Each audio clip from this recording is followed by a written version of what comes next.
Israel Iran యుద్ధంలో Israel గూఢచార వ్యవస్థ ఎంత పకడ్బందీగా పనిచేస్తుందో ప్రత్యేకంగా చెప్పాల్సిన అవసరం లేదు.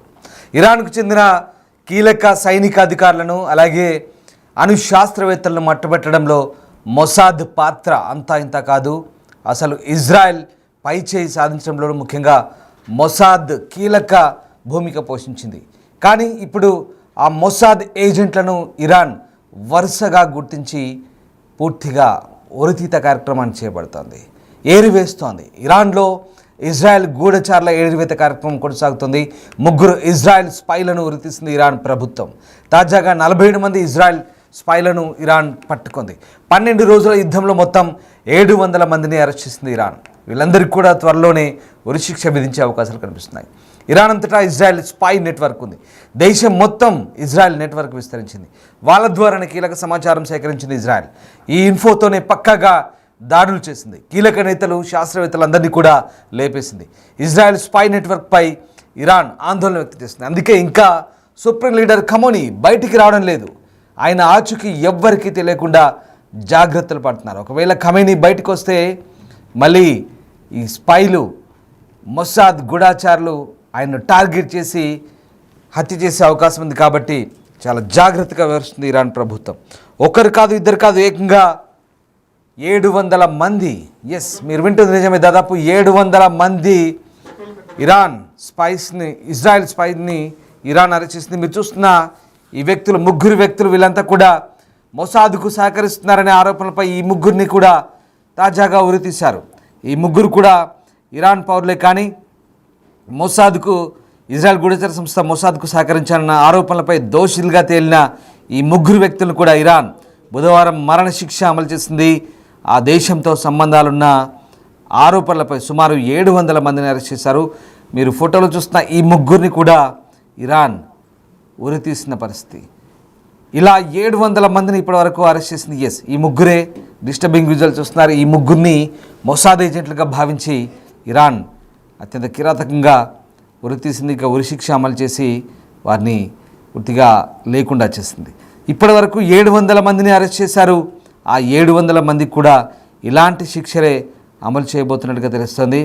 ప్రభుత్వ అనుబంధ నూర్ న్యూస్ దీనికి సంబంధించిన విషయాలను వెల్లడించింది.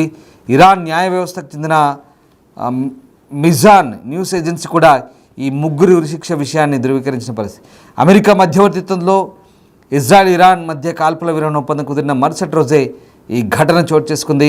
12 రోజుల పాటు ఇరు దేశాల మధ్య తీవ్ర స్థాయిలో ఘర్షణలు చెలరేగిన తర్వాత అమెరికా జోక్యంతో ఇరుపక్షాలు శాంతి ఒప్పందానికి అంగీకరించాయి. అయితే ఈ ఒప్పందం జరిగి 24 గంటలు కూడా గడవక ముందే మొసాద్ కోసం గూఢచర్యం చేశారన్న ఆరోపణలపై ఈ 3కి మరణశిక్ష విధించడం ఇక్కడ కనబడుతోంది. యూదు దేశంతో సంబంధాలున్నాయన్న నేపథ్యంతో వందల సంఖ్యలో ప్రజలను అరెస్ట్ చేయడం అంతర్జాతీయంగా చర్చనీయాంశమైంది. కాల్పుల విరమణ ఒప్పందం అమల్లోకి వచ్చినప్పటికీ ఇరు దేశాల మధ్య ఉద్రిక్తతలు ఇంకా చల్లారలేదనడానికి ఈ ఘటనలు నిదర్శనంగా కనిపిస్తున్నాయి. సో మొత్తం మీద అమెరికా మధ్యవర్తిత్వంతో కాల్పుల విరమణ కుదిరిన మరుసటి రోజే ఈ 3 గూఢచారులను ఉరితీయడం, గూఢాచార్యం, అనుమానం, గూఢాచారులకు ఆవాసం కల్పిస్తున్నారన్న ఆరోపణలతో దాదాపు 700 మందిని అరెస్ట్ చేశారు. తాజాగా ఈ 3ని ఉరితీశారు. అత్యంత దారుణమైన అంశంగా ఇజ్రాయెల్ పరిగణిస్తుంది. కానీ ఇది ఇరాన్కు మాత్రం దేశద్రోహం కిందే. ఇరాన్ దేశానికి వీళ్ళంతా కూడా ద్రోహం చేశారు కాబట్టి వాళ్ళ దృష్టిలో వీళ్ళు పెద్ద దోషులు. మరణశిక్ష అనేది ఇక్కడ చాలా చిన్న శిక్షగానే వాళ్ళు భావిస్తున్నారు. అంటే ఇంక అంతకు మించిన శిక్ష ఏం లేదు. కానీ మరణశిక్ష వేయడమే వాళ్ళకు సరైందని ఇరాన్ ప్రభుత్వం భావిస్తోంది. ఆ నేపథ్యంలో ఇరాన్ ప్రభుత్వం ఈ 3ని కూడా ఉరితీసినట్టుగా తెలుస్తుంది. 3 వ్యక్తులు కూడా ఇజ్రాయెల్ గూఢచర వ్యవస్థ మొసాద్కు సహకరించారని, ఓ వ్యక్తి హత్యకు ఉపయోగించిన పరికరాలను రవాణా చేశారని, సున్నితమైన సమాచారాన్ని అందించారంటూ ఇరాన్ ఆరోపిస్తుంది. హత్యలు చేయడానికి, దేశంలోకి పరికరాలను దిగుమతి చేయడానికి ప్రయత్నించిన ఇరీస్ అలీ, అలాగే ఆజాద్ షోజై, రసూల్ అహ్మద్ రసూల్, ఈ 3 పేర్లు ఇరీస్ అలీ, ఆజాద్ షోజై, రసూల్ అహ్మద్ రసూల్, ఈ 3 వీళ్ళే. మీరు ప్రస్తుతం స్క్రీన్పై చూస్తున్న ఈ 3 కూడా ప్రస్తుతం ఉరితీయబడ్డారు. ఇజ్రాయెల్కు సహకరించినందుకు వీళ్ళ 3కి కూడా బుధవారం ఉదయం ఉరిశిక్ష అమలు చేశారు. వారిని ఉరితీశారంటూ న్యాయ వ్యవస్థకు చెందిన మిజాన్ వెబ్సైట్ ఒకటి చెప్తోంది. తుర్కీ సరిహద్దుకు సమీపంలో ఉన్న వాయువ్య నగరమైన ఉర్మయాలో ఈ ఉరిశిక్షలు అమలు చేశారు. అలాగే నీలిరంగు జైలు యూనిఫామ్లో ఉన్న 3 వ్యక్తుల ఫోటోను కూడా కోర్టు పంచుకుంది. ఒకసారి ఆ ఫొటోస్ కూడా వాళ్ళు రిలీజ్ చేసినవి. నీలిరంగు బట్టల్లో ఉన్న 3 చాలా ఆందోళనగా కనిపిస్తున్నారు. ఇక వాళ్ళని ఉరి తీయబోతున్నారు. ఖైదీలుగా పట్టుకున్న తర్వాత వాళ్ళకి ఆ విషయం చాలా క్లియర్గా అర్థమైంది. ఆ 3 వ్యక్తులు కూడా బుధవారం ఉదయం, ఇది కూడా తుర్కీకు సరిహద్దు ప్రాంతంలో ఉన్నటువంటి వాయువ్య నగరమైనటువంటి ఉర్మయాలో ఈ ఉరిశిక్షలు అమలు చేసినట్టు తెలుస్తుంది.